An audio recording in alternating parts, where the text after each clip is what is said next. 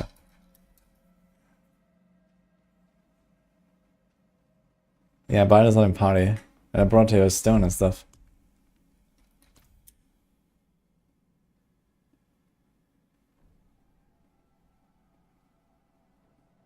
I see Nini. Yeah, Nini is blasting, yeah. Level 100 rogue.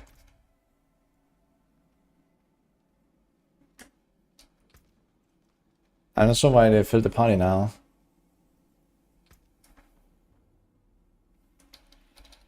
Okay, 1 second.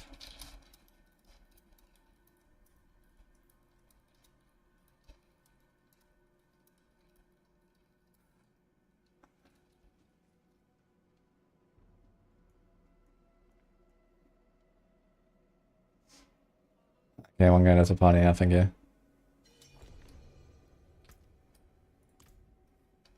Yeah, they filled. Okay, gonna have bile. I guess they didn't understand that you were going for stone.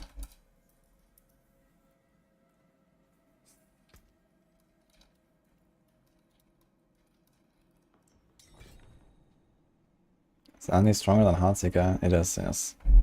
Heartseeker is actually blasting really hard. Who has the mats here?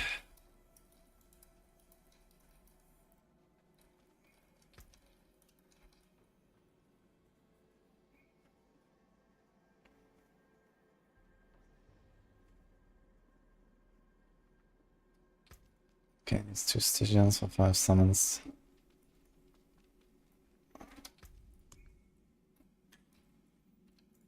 Right, we can do this.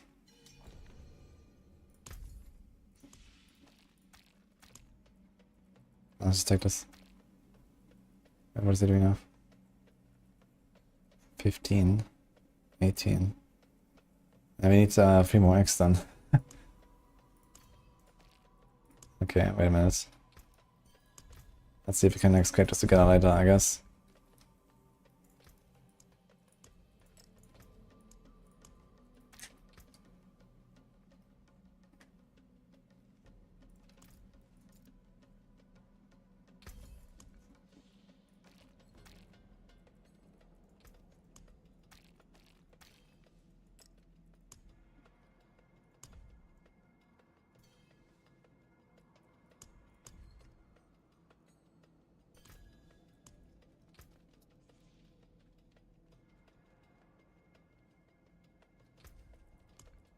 Alright, so what do we got now?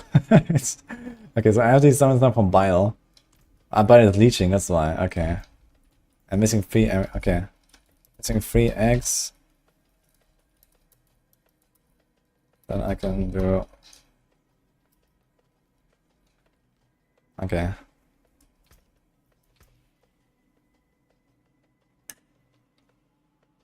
Does this guy have some extra egg, maybe? He has 39.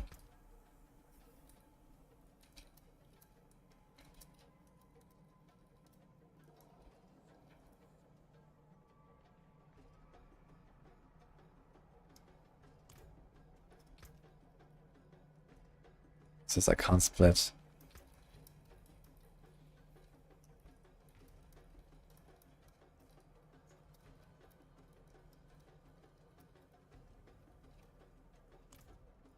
Take the 3, okay. He says he can't split the. Okay. Okay, that works. Take 5 million for this. It's fine. Okay.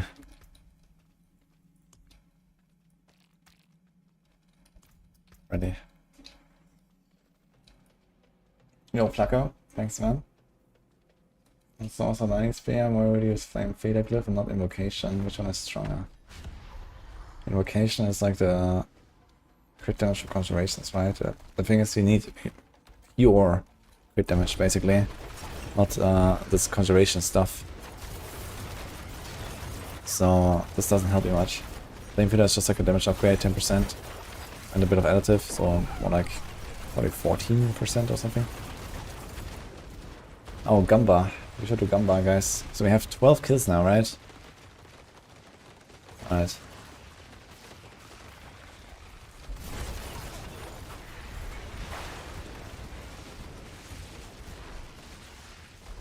We have 1 minute for the Gamba. Let's go.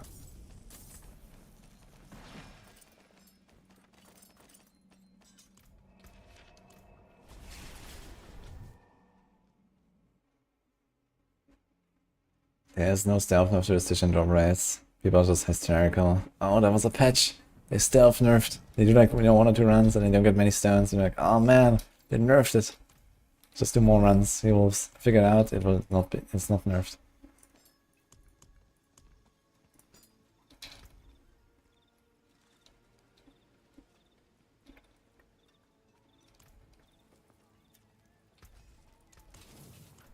Oh, that was a cow actually, I think. Or was it a cow? Maybe.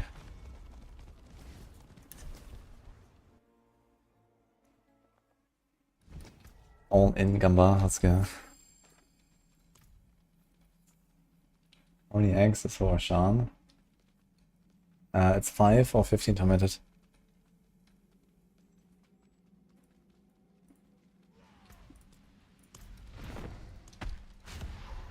I need dash actually for this fight. This shadow step stuff is not really working out here. Oh shit, now it's on cooldown.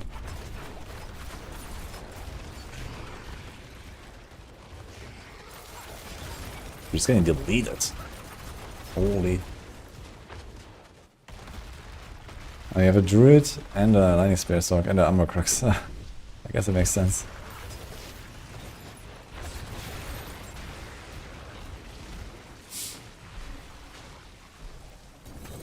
This guy is literally called Lilith Slayer. So what do we expect, guys? Was there something in there? It's been suspiciously weird. But nothing to see. Can I find a cow level? Ah, I could try. But currently no plans.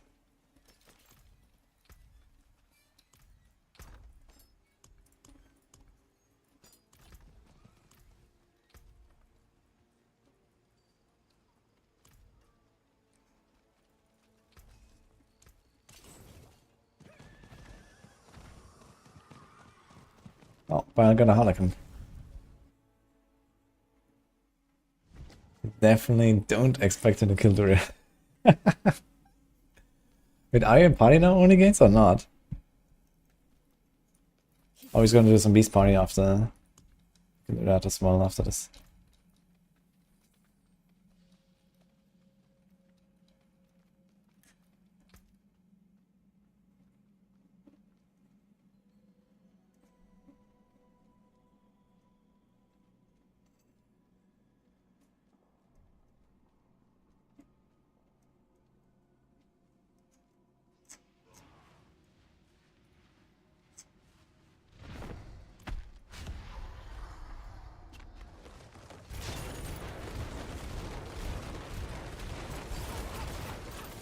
It's funny, I can like pre-spawn my bursting venoms with a totem. Nice. Yeah, I was thinking too long. Should I borrow? No, that's not borrow. Ah, maybe should I borrow now? Ugh.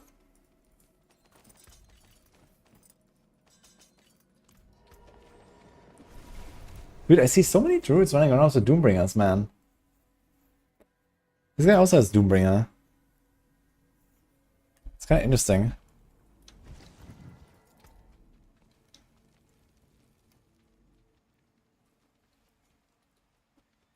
It's going Upbreaker, Starless, the Shock. Yeah, you move Retaliation for it, basically. Oh my god, dude. What is this? That's even more insane than my Emerald, man. Oh no, he has 2 and 2. It's not 3. That's actually funny, man. Like both of these passives are actually only 1 roll. And then I go to 2 from the upgrade. Okay. Oh, big pants there.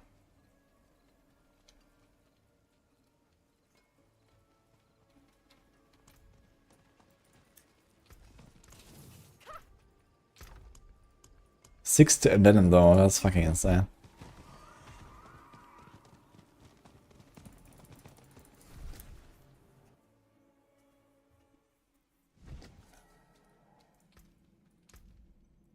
Like, I really need that amulet, actually. And he put a stun on him. Lucky hit, chance to stun. Considering Tibbles. What a guy. And he has no tier. Oh, he has Symbiotic there and Tibbles. I guess for boss rotations, maybe, and otherwise it'll probably be Tyrael's angle. Oh, he has Doom instead of Tyrael's. I guess you can do that. Oh.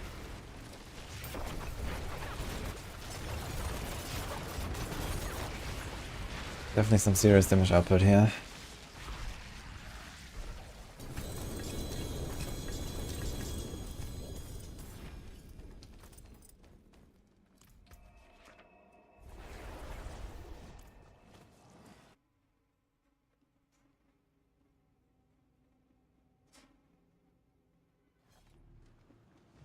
Yeah, we built from Aether Space, so use Doombringer in the endgame version. Okay. Interesting to see that people actually run Doombringer on a Druid or softcore.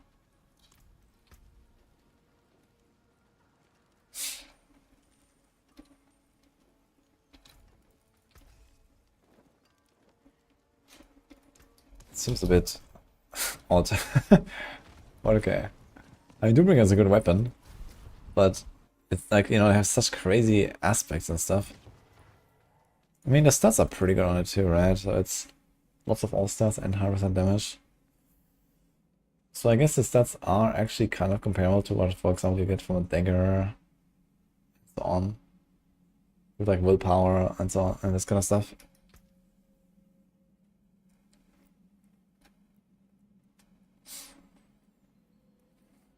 I mean, the 8 spirit per second is very comfy, that's for sure.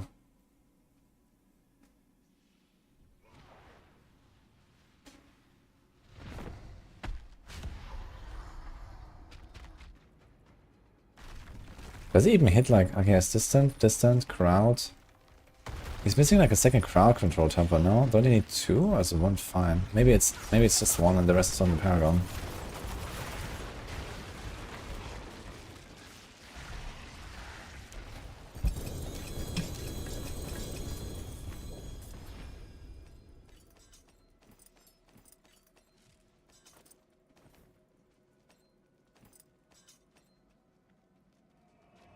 Created 3 times on Totem. I mean, that's a strat, I guess.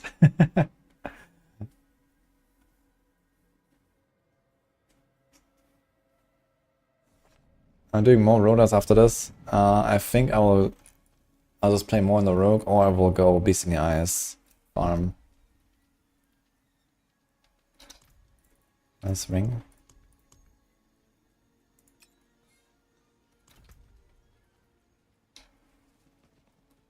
Or to Forceful Arrow, that's the wrong generator.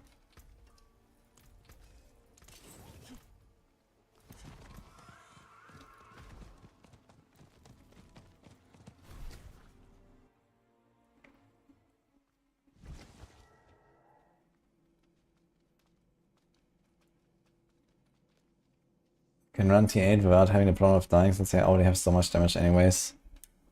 I don't know, I didn't really feel like I was like completely destroying everything on T8s, and my Druid is relatively beefed up and I'm not running a Doombringer.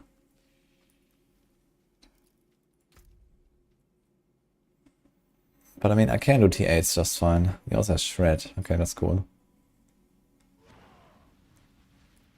Instead of, what do I have there? Bulwarks, Landslide, Cyclone.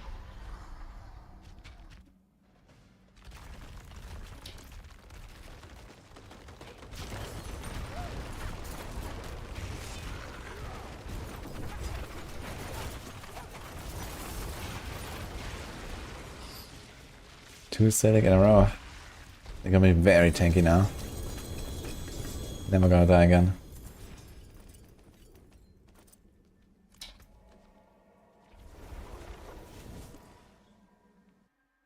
Storm Strike, true. Yeah, I guess you don't really need Storm Strike on a bar. And you have Spirit per second roll. So I can see that. Then you can use Shred to go like farm faster. Shred around a little bit.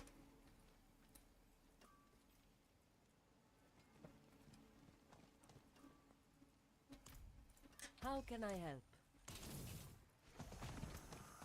Dude, every kill is a drop right now for someone. Insane.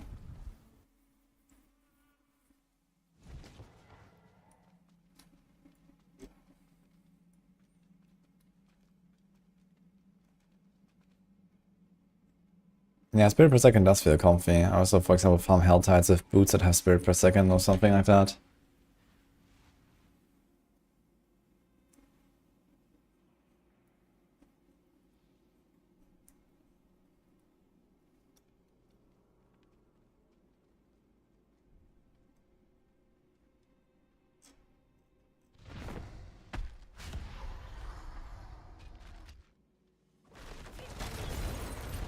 Who's Vile? It's a little 56 giga chat who just farms so many Duros of us. What do you mean?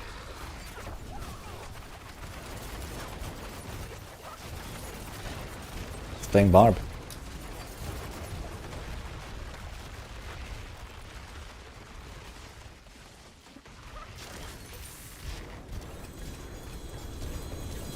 Oh, he died from blood.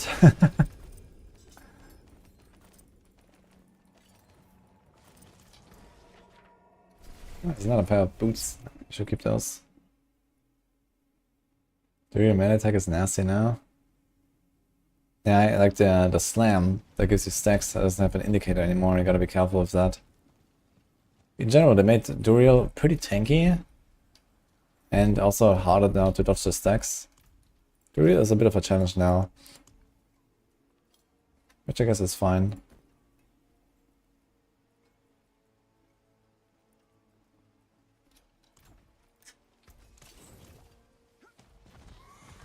Yeah, there's no warning on a slam exactly. He just slams, so you gotta be on your toes.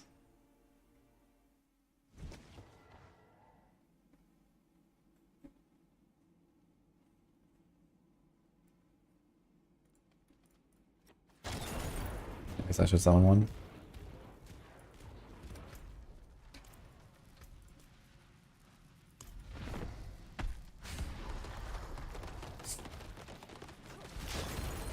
Oh, the poison trap triggers on the totem, I just realized. So poison trap insta triggers from itself, basically. That's kind of funny.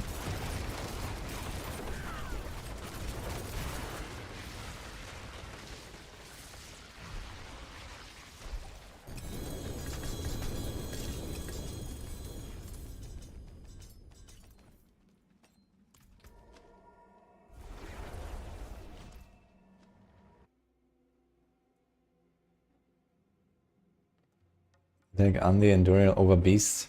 Yeah, Beast is, I think it's just bugged. It has like, it's just like one-shots people. I don't know. So, that seems very out of the ordinary.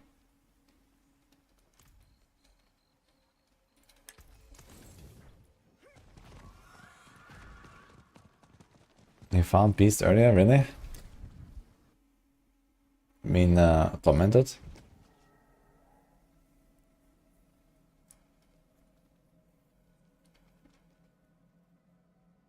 Interesting, but there was no patch for it or so. I heard you can just kill him very fast because he apparently has very low HP. And then it's fine. But if that ever goes wrong, then people will rip, I guess.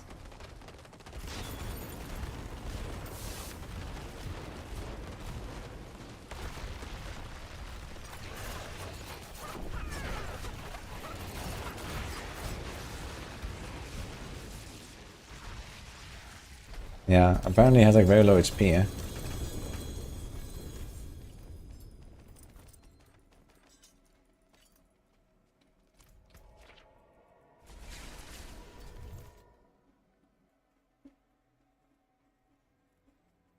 If Sorc and Armor Crux is like a one-shot. Maybe after Tuesday I might do some 2-minute beast rotations and see.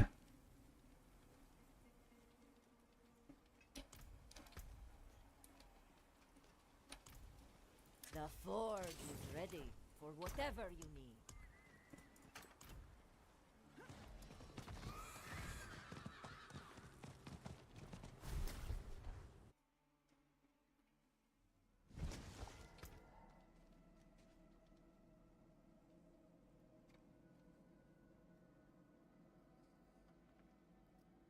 Yeah, but I think if you do torment and beast, you should probably do it after Tuesday. So I think I'm gonna wait for Tuesday because it's like ×5 the dolls. And dolls are definitely more rare than the shackles, I think, right now. Do Andariel later. It's definitely worth waiting until Tuesday.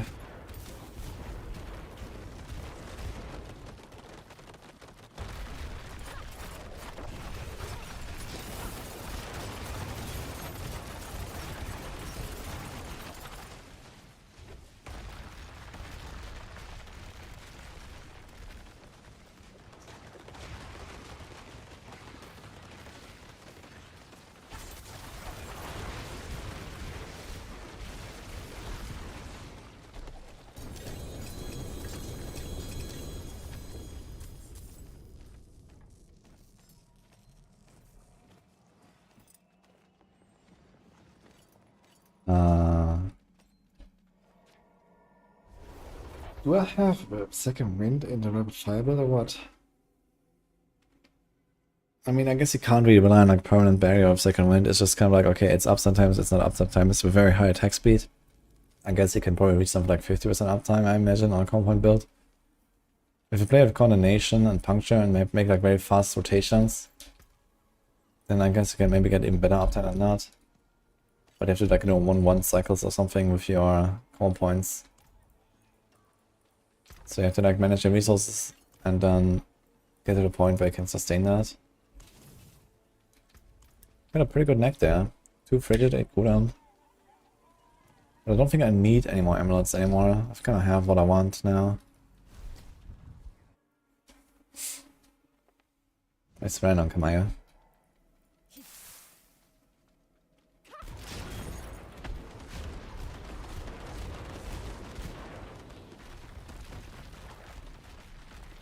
And I'm Black Patronus with the armor GA. I guess that's what they're going for.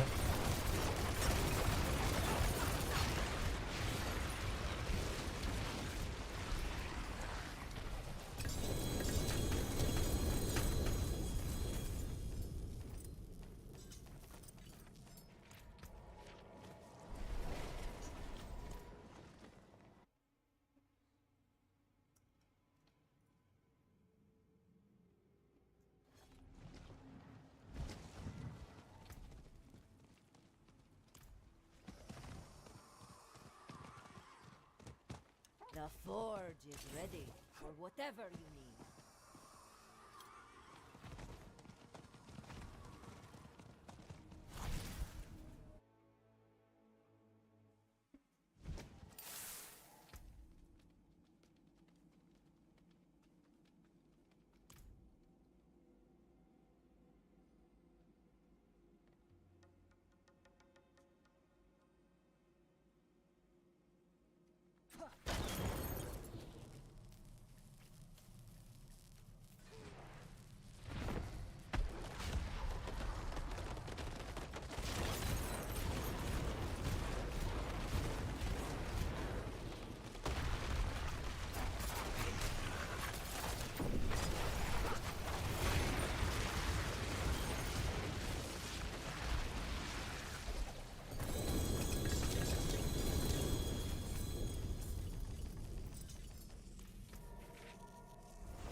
Demario is good to hear that.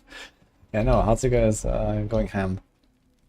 I will actually try it as well. For now, we're a bit on Andariels, so I'm gonna play this a little bit since we have a pretty good stuff for it now. I haven't even played the Barrage version yet.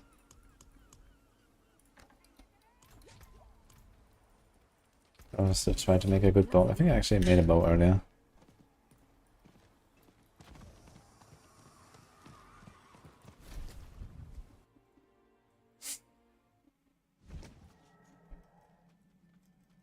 I can't tempo the double cast on Heartsinger, doesn't want to drop. Are you sure you don't have it already?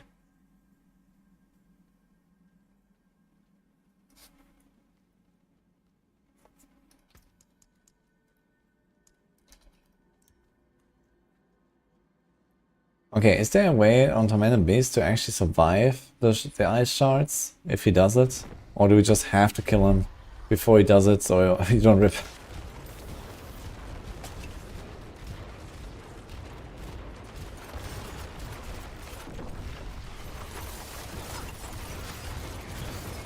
Bubble? What bubble?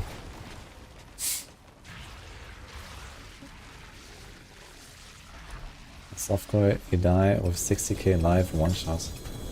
My god, dude.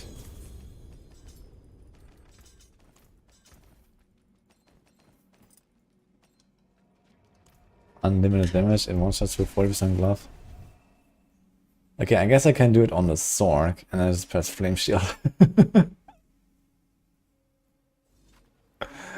I'm gonna go on the Sorc, I guess. And then it might be fine. On the Sorc I have nothing to worry about, I believe.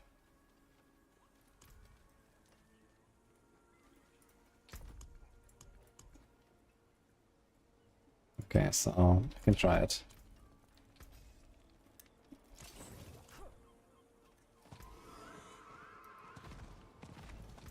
Do I have more mats? I have one more.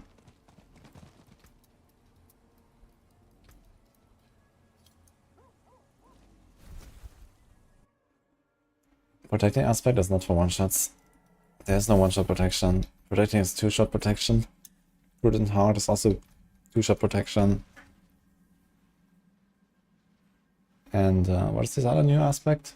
The defensive power that activates his skill by itself. Flame Shielded Shot is also not one-shot protection. Yeah, I don't think there's any one-shot protection.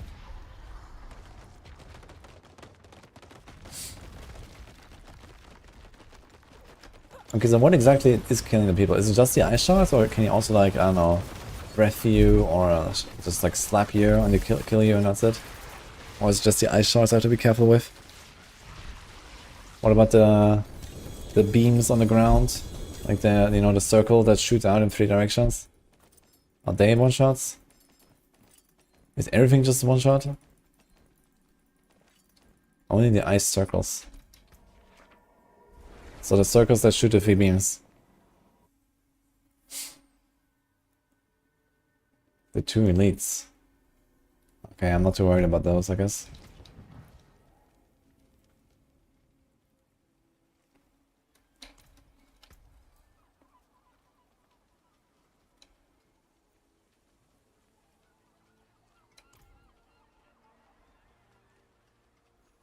The 4. There's that.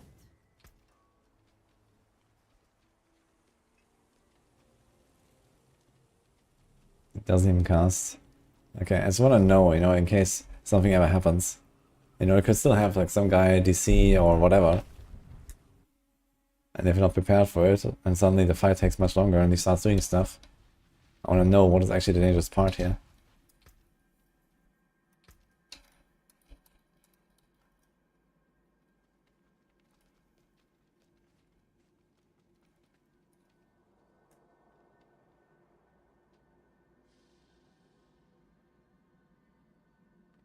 What about the storm? If you run into the storm, does it just like insta kill you? Yeah, we're done. Okay, so prediction is a nope, guys. The nopers win.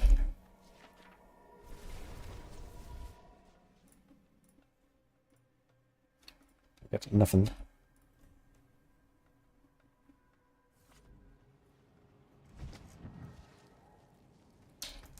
Okay, thanks for the info. I guess we'll try it.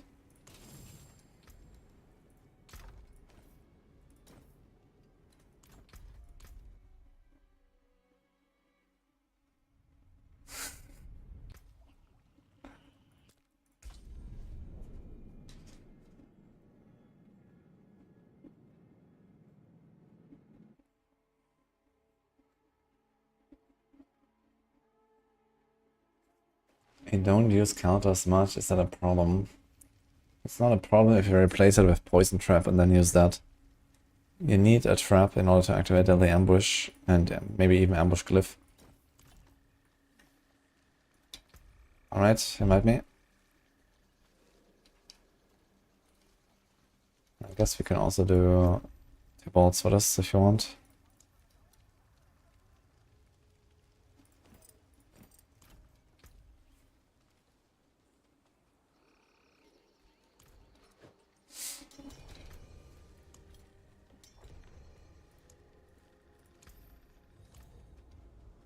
Only 3 men?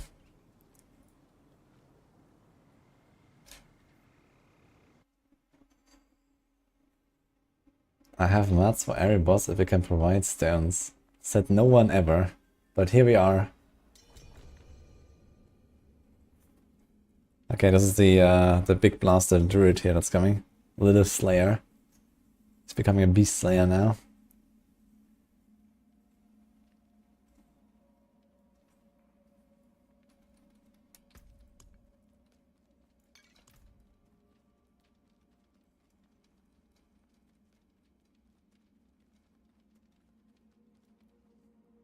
Gamba if anyone dies. They seem very confident, so I guess there's no need.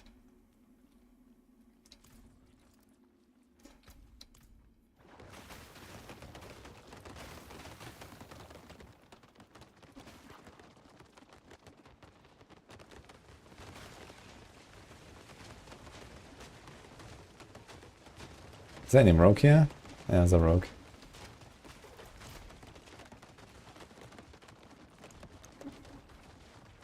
What the hell?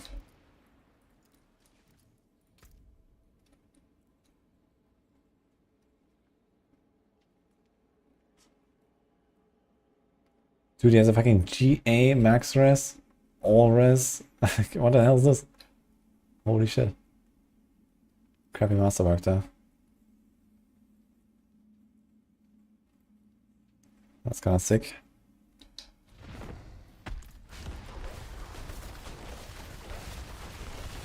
He says no totem.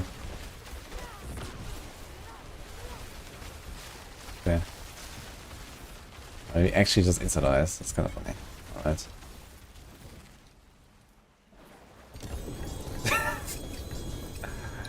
Kick.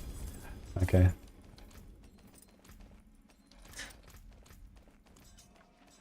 So do this all on the altar.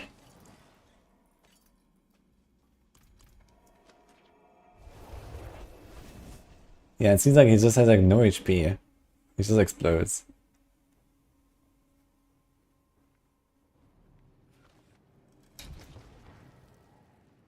Guess we're gonna straight up sandwich this. Oh, this guy drops Asus as well. Yeah, we can check for that.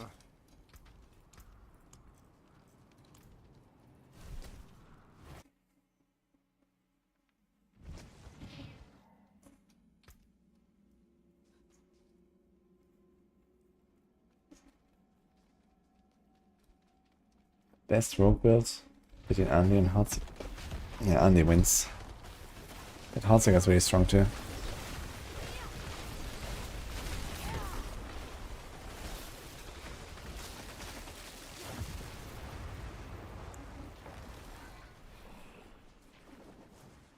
He just flops, yeah, but I mean, I don't know, like, it always depends on the party, you know?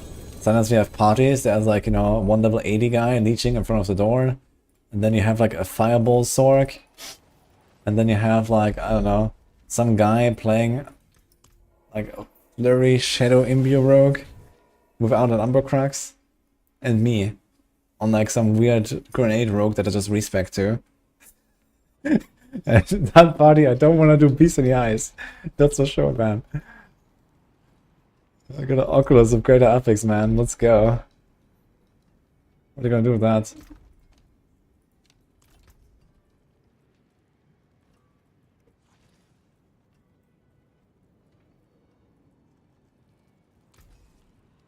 Came apart nicely. Non-believer in the rain of arrows.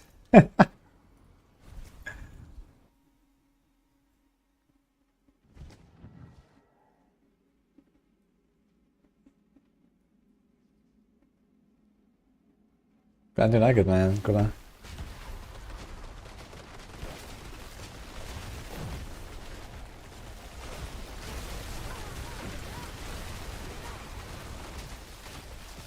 Was ist Eis? rain actually do anything? No, right?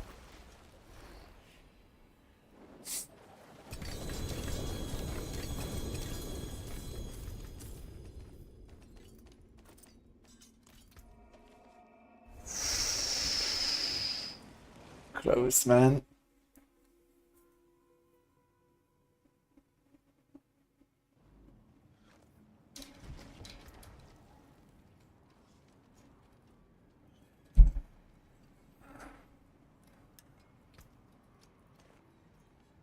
I was gonna get a lucky hit. It's actually, I have this too here. Lucky hit chance. Starless.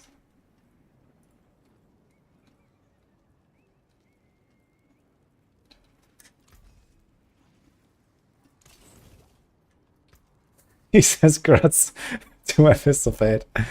Kick. Okay.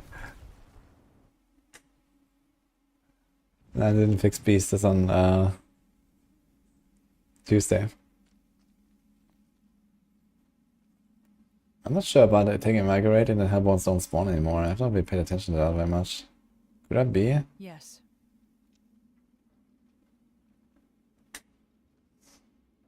GA teleport ranks doesn't do anything until Tuesday. They will fix this item on Tuesday. It's gonna be 18. Actually, I'm gonna keep this item for science because right now it's actually unknown what happens when you masterwork it. I want to see an item like this that has like an excessive amount of skill ranks, and then once you masterwork it, I'm gonna masterwork it for science actually, since usually skills and passive increase by +1 for every 30% in upgrades. So if, for example, if you go to rank 4 and you get a masterwork crit, you have total 40%. So you get an upgrade +1. But if this thing already has 12 ranks, I wonder if it still only goes to 13, or if it gives more. But it's usually like fixed, no matter if you start at 1, if you start at 2, if you start at 3, and so on. It always gets +1 when you have 30%, and then gets +2 when you have 60%, and so on. But yeah, this is different for this item, I assume. So I'm gonna wait until Tuesday, and then we'll see what happens when I masterwork it. Need something forged? We have a 4 seconds Starfall. Look at that. Any Meteor enjoyers in chat?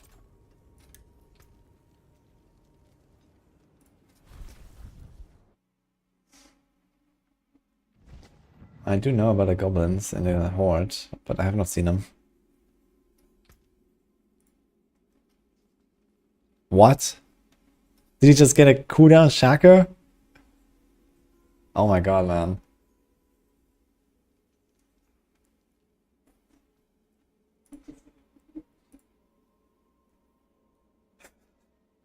He had that. Wait. He says he has 2 of them. And he does not even masterworked. He just has it. For show.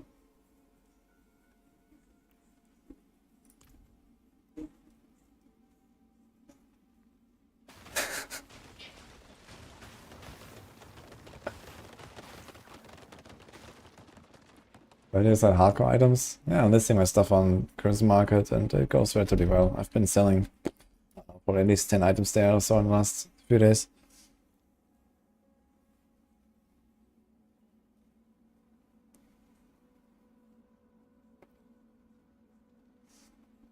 I think I've done more sales in the last like week than I have in like the entirety of season 4. I barely traded season 4, but it's kind of picking up in hardcore. There are people blasting.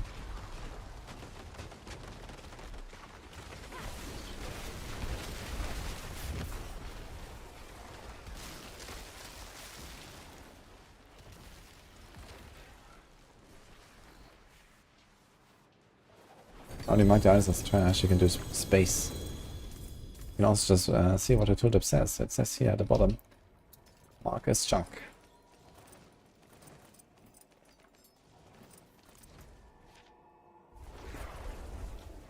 On the 12% chance to cast us.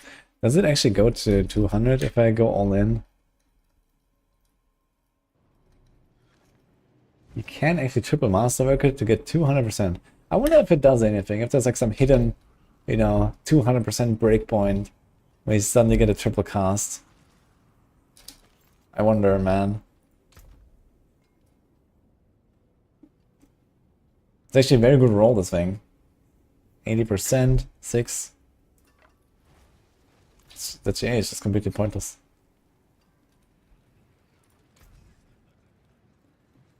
Oh, we're getting recharging aspect 3.0. Nice. Anything breaks, the fortress. Ready for chain lightning.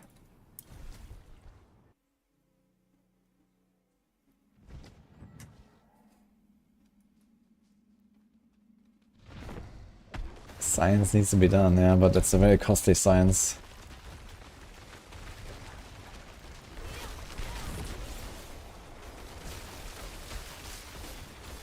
Yo, Iron Ravens, thanks for finding it.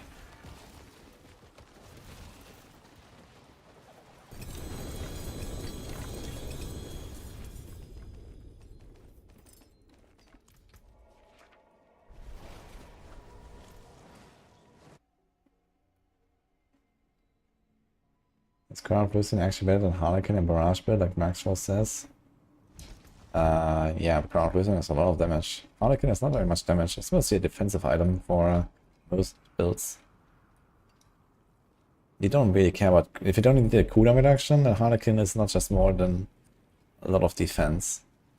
And rogues don't need too much of it when you have Tyraels, for example.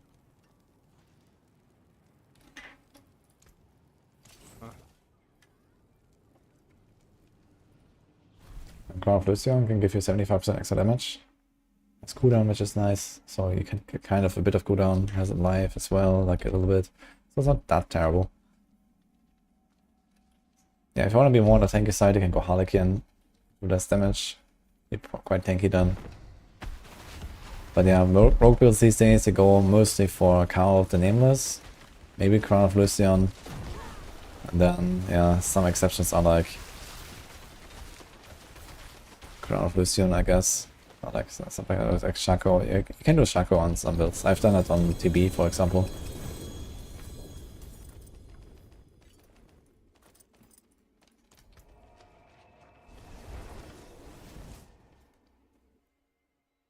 Should be super easy to get triple cast on Rain of Arrows. It's like even more, right? What is the base? This is base 75. I mean, Rain of Arrows is a good temper in various places, but I wonder if that would do anything. But what if you get like 200% on one item?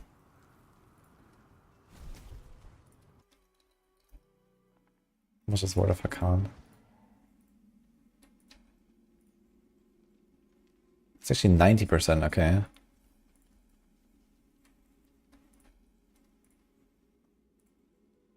So here they just need 2 crits with a GA.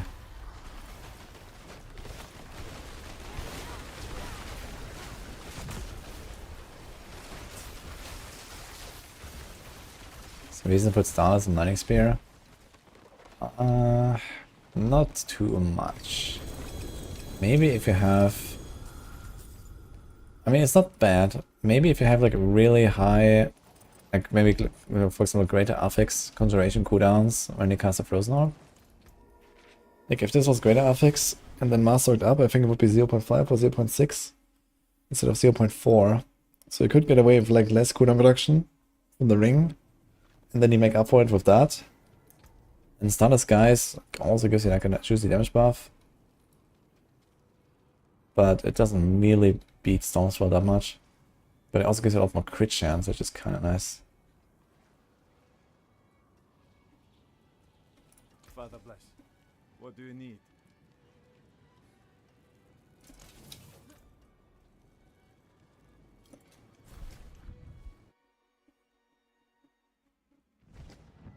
No. You have high latency all the time, any fix? Maybe if you're in a party with someone who's like from a different part of the world, you keep the high latency. Did you do a normal summon?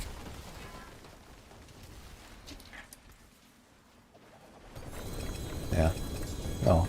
Wait, this was actually tormented. It looked like normal. Okay.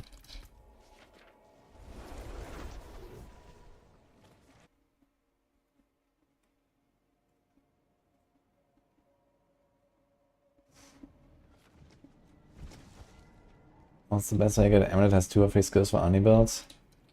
I mean, realistically, you can't really expect to get something like that. But yeah, I would say run pits, use the opals to gamble emeralds. It will take a long time though to get anything close to that.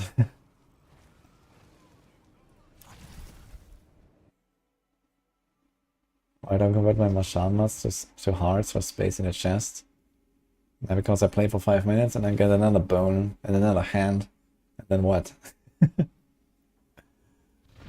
Unless I have more than 1 stack, I guess I can convert them.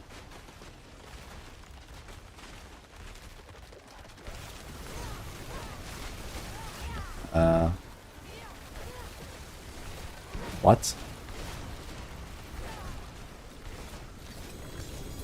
He was just invisible. What happened here?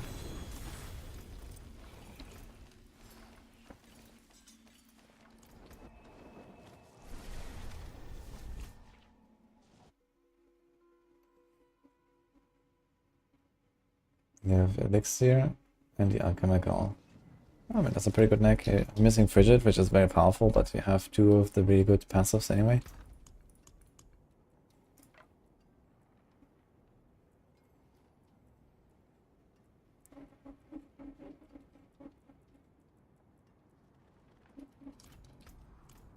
Father bless.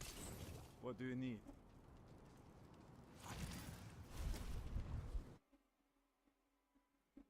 Yes, Actor. So, Scoundrel's Kiss works with repeating aspect, but it shoots out normal arrows, not the exploding arrows. So it's kind of like if you have 2 targets, for example, it can like bounce from one to the other or something. Or it just like helps with like a random arrows going somewhere, clearing. Okay. Thanks for the party, guys. Thanks for the, I guess. So BC Ice does work. So maybe we're gonna do some kills, but I think I will wait until we see it on Tuesday. If there's any other changes to the boss. Maybe they fix the damage bug even, who knows.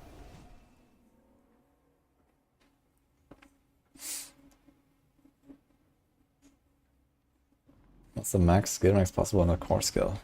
Oh. For some uniques, you can boost it pretty high. Like Banishment's Talisman gives core ranks. Shaco, I guess, and then Glove. And then maybe something like an Upheaval Hammer. You can get some like 14 or 18 ranks, or 16 or something. Yeah, I can do some pretty crazy stuff there.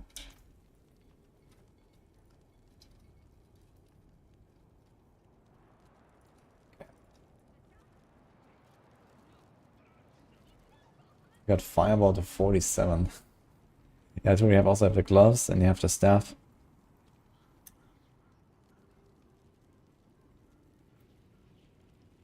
"31 ranks on Bash, nice." Anyway, guys, I think this is my last run for the night. We are gonna continue tomorrow.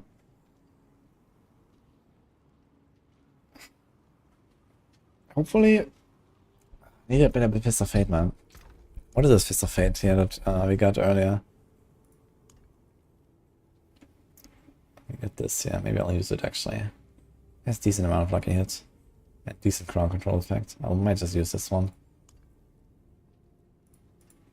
For now. Anyway, we'll see. That's right, someone. Hope you enjoyed the stream, guys.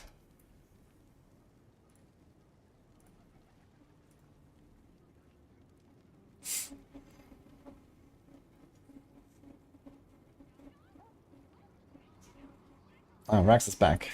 That's right, Rax. He raided us, we raided him. Easy clap.